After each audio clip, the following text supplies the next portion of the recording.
The black envelope was already warm from my palm when she stood. 45 people. Crystal glasses. Low music. My birthday cake melting quietly between us, like something already dead. She smiled before she spoke. Not at me. At him? Congratulations. Failure, she said, lifting her glass. We're finished. Laughter rippled across the table, confused at first, then eager. People love permission to mock. Her new boyfriend sat beside her, one arm draped casually over the chair I had paid for. He didn't look at me. He didn't have to. I felt nothing. That was the strangest part. No spike of pain, no heat, just a clean, surgical stillness settling into my chest. I slid the envelope across the table. It stopped in front of her plate. Call your parents, I said quietly. Their house is gone. The laughter faltered. Call your sisters, I continued. Their tuition just vanished. Silence fell like a dropped knife. She stared at the envelope as if it might bite. I watched her hands shake. And inside my head, the storm I'd been feeding for months finally went quiet. This didn't begin tonight. It began with absences. Delays that didn't make sense. Her phone face down. Her laughter changing pitch when she wasn't speaking to me. Small things. The kind you forgive because you've built a life on trust and mortgages and a shared last name. I told myself I was paranoid. Men like me always do. We confuse loyalty with blindness. But betrayal leaves fingerprints. Her perfume shifted something sharper, younger. She stopped asking about my day. She began correcting my stories in front of people, casually erasing me. And then there was the bank alert. A wire transfer. Significant. Approved using credentials only 2 people had. Me and her. When I asked, she smiled too quickly. Said it was an investment. Said I wouldn't understand. That night, she didn't touch me. I lay awake, staring at the ceiling, listening to her breathe like a stranger. Something inside me stepped back. Not anger. Calculation. I began to watch instead of react. That's when I saw him. Not the man. The pattern. I didn't confront her. I audited. Phone records. Calendar entries. A private investigator I'd once used for a hostile takeover. Old favors still carry weight. I smiled more at home. Spoke less.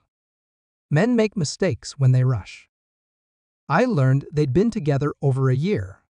Meetings masked as charity work. Funds siphoned carefully, lovingly. She was preparing to leave me broke and publicly humiliated. She'd already told her family. Painted me as dead weight.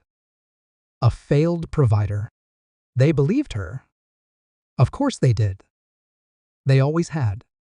I moved assets quietly. Legally, cleanly, every signature documented. Every transfer mirrored. Every shell ready. I watched her pack her confidence into words she practiced in the mirror. Tonight was always going to happen. She wanted witnesses. She wanted spectacle. I wanted silence. She finally opened the envelope. Her face drained. Inside were copies. Property deeds. Trust dissolutions. Academic fund withdrawals. Legal notices, stamped and final. Her mouth opened. Nothing came out. I don't understand, she whispered. I leaned forward slightly.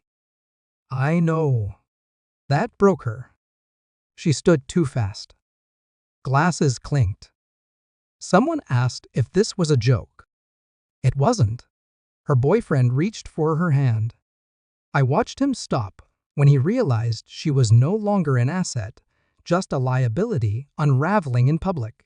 She looked at me then. Really looked. And saw what she'd mistaken for weakness, had always been restraint. My phone buzzed in my pocket. My daughter-in-law. She didn't know where I was. "If you want to join Thanksgiving," she snapped over speaker, "come wash the dishes." I smiled. "Enjoy," I said. I sent the photos. The villa. Lake light cutting through glass walls. Snow resting perfectly where chaos couldn't reach. Switzerland. The phone rang 71 times. I didn't answer.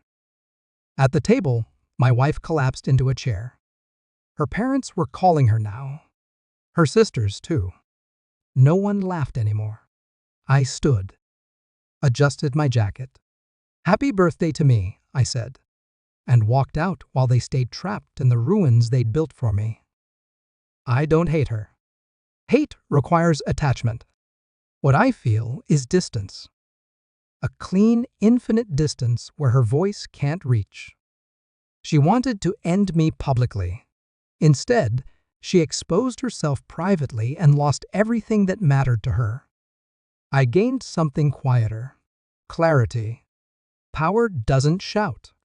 It slides an envelope across a table and waits. And when I think of her now, I feel nothing at all, which is how I know I won.